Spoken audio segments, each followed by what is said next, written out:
ನಮಸ್ಕಾರ ಎಲ್ಲರಿಗೂ ಸರೋಜಾಸ್ ಕಿಚನ್ಗೆ ಸ್ವಾಗತ. ಇವತ್ತು ನಾವು ಮನೆಯಲ್ಲಿ ಸಿಂಪಲ್ಲಾಗಿ ಟೊಮೆಟೊ ಬಾತ್ ಹೇಗೆ ಮಾಡೋದು ಅಂತ ತೋರಿಸ್ಕೊಡ್ತೀನಿ. ನೀವು ಮಕ್ಕಳ ಲಂಚ್ ಬಾಕ್ಸಿಗೆ ಕೂಡ ಹಾಕ್ಬೋದು ಇದನ್ನ.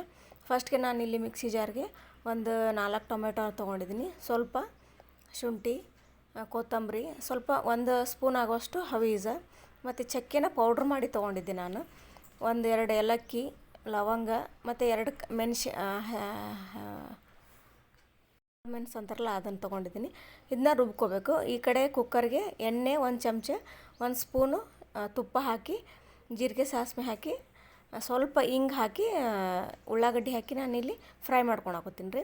ಇದು ಹಸಿ ವಾಸನೆ ಹೋದ್ಮೇಲೆ ಈ ರುಬ್ಬಿರ್ತಕ್ಕಂಥ ಮಸಾಲೆನ ಹಾಕಿ ಸ್ವಲ್ಪ ಸರಿಯಾಗಿ ಕುದಿಸ್ಕೋಬೇಕು. ಆಮೇಲೆ ಇದಕ್ಕೆ ಸ್ವಲ್ಪ ಮಸಾಲೆ ಪುಡಿ, ಅರಿಶಿನ ಪುಡಿ, 1 ಸ್ಪೂನ್ ಆಗುವಷ್ಟು ಅಚ್ಚ ಖಾರದ ಪುಡಿ, ನಿಮಗೆ ಖಾರ ಜಾಸ್ತಿ ಬೇಕಂದರೆ ಹಾಕೋಬೋದು, ರುಚಿಗೆ ತಕ್ಕಷ್ಟು ಉಪ್ಪು, ಸ್ವಲ್ಪ ಸಕ್ಕರೆ ಹಾಕಿ ಸ್ವಲ್ಪ ಚೆನ್ನಾಗಿ ಕೈ ಆಡಿಸ್ಕೋಬೇಕು.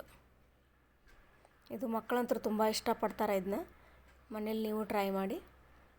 ಆಮೇಲೆ ನಾನು ಅಕ್ಕಿನ ತೊಳ್ಕೊಂಡಿದ್ದೀನಿ. ಅಕ್ಕಿ ಹಾಕ್ಕೊಂಡು 3 ವಿಜಿಲ್ ಕೂಗಿಸಿದ್ರೆ ಇದು tomato bath ready. Thank you.